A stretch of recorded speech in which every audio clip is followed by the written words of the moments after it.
In today's video, we're going to learn about how to create and edit artboards in Adobe Illustrator. Artboards act just like a physical piece of paper would on a desk, and anything outside your artboard will not print, export, or save as a PDF. Now, there are multiple ways of creating artboards and editing them in Illustrator. The first being in your new dialog box, which pops up as soon as you try to make a new document in Illustrator. So when I go to File, New, this is the new dialog box. And if you notice, right over here, I have the option to change the amount of artboards. So usually its default is 1, but I'm going to place it so that I have 2 artboards today. I can control the order the artboards show up. I can change the spacing between artboards. So I'm going to change it so that it is about 1/2 inch. I'm going to put my document size 5 inches by 5 inches, just so I have 2 squares. And I'm going to name my document Artboard Practice. And then if I hit OK, I'm going to end up with a document that has 2 artboards. That's one way of creating an artboard. Now, another way of working with artboards is with the Artboard tool. It's located down here underneath the symbol sprayer. The quick key for the Artboard tool is Shift-O. When I hit the Artboard tool, Illustrator swaps over to an artboard editing mode, and it allows me to see a bounding box, which is these black dotted lines. I have grab handles, which activate when I get to a corner, one of these nodes over here.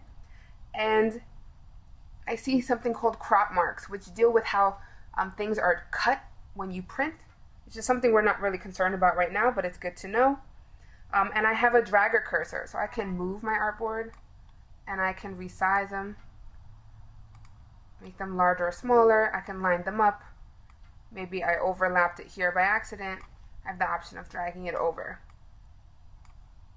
I can even delete an artboard. Let's say I don't want this one. I can just hit delete on my keyboard, and now I'm left with just this artboard over here.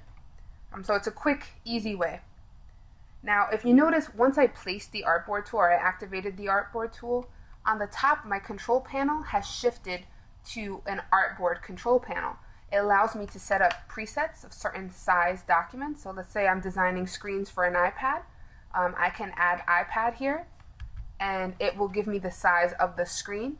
I'm going to swap it back to, let's say an iPhone, much smaller. I can change the orientation. I can make a new artboard, and then click down, and now I have 2 screens for my iPhone. I can name my artboard,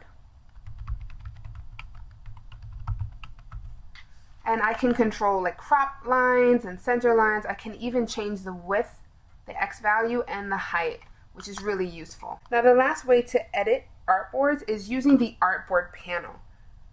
The Artboard panel shows you a list of all the artboards in your document, and it offers you some tools with dealing with them. Now, the way we access our Artboard panel, let's say it's not over here, it's always under the Windows menu, and you go down to Artboards. Now, once I pull that up, you'll notice I have the artboard I named and the first artboard I created here for my iPhone.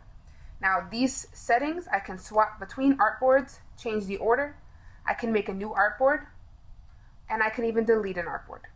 If I want more options for editing my artboard through this panel, I can click this drop-down menu and hit Artboard Options, and I'll have a dialog box that pops up with a lot more options. I can constrain my proportions, which means size constraints. I can show center marks, which will allow me to have a little mark in the middle of my artboard, and other things here. We're not getting into video or all of that yet, but it's nice that you have quite a few options. And that's it for artboards.